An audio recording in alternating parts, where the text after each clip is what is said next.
ในสุขสงคลาជាមនុស្សអាក្រក់ពាក្យគួរហងដែលមិនអាចលាក់បាំងឈឺខ្លាំងណាស់បើសិនគេដឹងរឿងនេះនៅទីនេះនឹងមានមនុស្សខូចចិត្តគ្មានបំណងបងបំបែកស្នេហាគេឡើយយើងនេះហើយស្ម័គ្រចិត្តចូលខ្លួនទៅកំដរមិត្តក៏អងស្នេហាប្រែជាល្អកជំរឿលអដើរចេញកុំឲ្យខូចជាងនេះនេះឲ្យចំខ្ញុំគ្មានបំណងបងបំបែកសង្សារគេអញ្ចេតនាទេអត់បានព្រៀងទេខ្ញុំសុំទោសផងចូលខ្លួនកុំដគេតែហ៊ានប្លង់របបសុំទោសផងខ្ញុំគ្មានបំណងធ្វើបាបនឹងទេបាត់ដៃក៏សាច់ក្នុងដៃក៏សាច់ឲ្យសម្រេចចិនបែបណាម្នាក់សង្សារមិត្តម្នាក់ទៀតជាមិត្តសំខាន់ទាំងអស់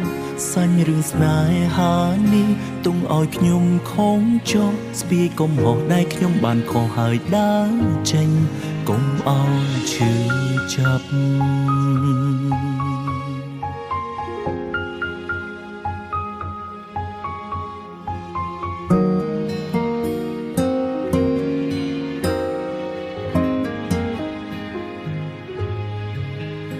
នៅសុខសង្ឃខ្លាចជាមនុស្សអាក្រក់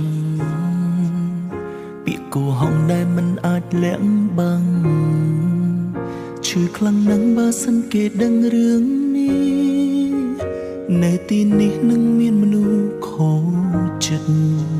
គ្មានបំណងបងបំបែកស្នេហាគេឡើយយើងនេះហើយស្ម័គ្រចិត្តចូលខ្លួនទៅកំដរមិត្តក៏អងស្នេហាប្រែជាល្អកជំរឿលអដើរចេញកុំឲ្យខូចជាងនេះឲ្យចំខ្ញុំគ្មានបំណងបងបំបែកសង្សារគេអញ្ចេតនាទេអត់បានព្រៀងទេខ្ញុំសុំទោសផងចូលខ្លួនកុំដគេតែហ៊ានប្លង់របបសុំទោសផងខ្ញុំគ្មានបំណងធ្វើបាបនឹងទេបាត់ដៃក៏សាច់ក្នុងដៃក៏សាច់ឲ្យសម្រេចចិនបែបណាម្នាក់សង្សារមិត្តម្នាក់ទៀតជាមិត្តសំខាន់ទាំងអស់សាញ់រឿងស្នេហានេះទុំឲ្យខ្ញុំខំចោះស្ពាយកុំហោះដៃខ្ញុំបានខុសហើយដើរចេញកុំឲ្យឈឺចាប់នេះឲ្យចំខ្ញុំគ្មានបំណងបងបំបែកសង្សារគេអញ្ចេតនាទេអត់បានព្រៀងទេខ្ញុំសុំទោសផងចូលខ្លួនកុំដគេតែហ៊ានប្លង់រ